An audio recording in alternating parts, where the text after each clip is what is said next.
Hello, and welcome to this Michlix video where I'm going to show you how to defeat the boss group called Fias Champions in Elden Ring.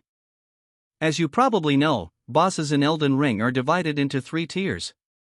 From lowest to highest, field bosses, greater enemy bosses and finally demigods and legends. Fias Champions are in the middle tier, greater enemy bosses, and are found in the northern part of Deeproot Depths, but only if you have progressed Fias questline.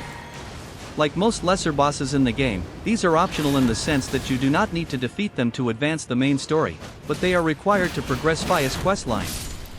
It is perhaps a bit much to call this a boss fight, as the champions you will be facing are rather weak individually, but as always it can be challenging to handle multiple enemies at the same time. They have boss health bars, and you get a greater enemy felled message when they're defeated, so I decided to consider them a boss fight.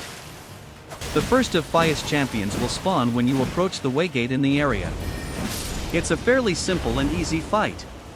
When that one is done, another one will spawn, this time the ghost of Sorcerer Rogier. He is also by himself and can be focused down pretty quickly, although he is a bit more annoying and dangerous than the first one.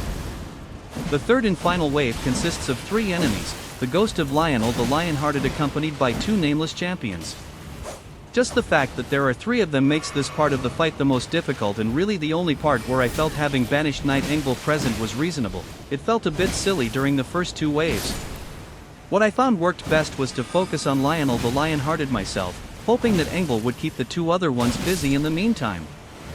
When all the waves are defeated, FIA will appear and be open for conversation. If you want to continue her questline and get access to fighting an undead dragon, you will need to tell her that you wish to be held again. Continuing her questline after this point and getting access to the mentioned dragon also requires the Curse Mark of Death, which is obtained during Runni's questline. I play as a mostly Dexterity build.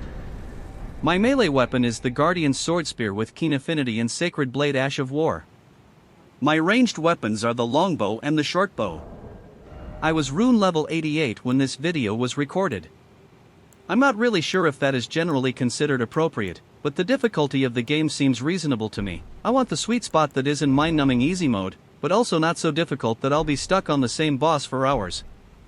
Anyway, this is the end of this Fias Champions video. Thanks for watching. Check out the channel or michlix.com for more videos. You could even consider being completely awesome by liking and subscribing. Until next time, have fun and happy gaming.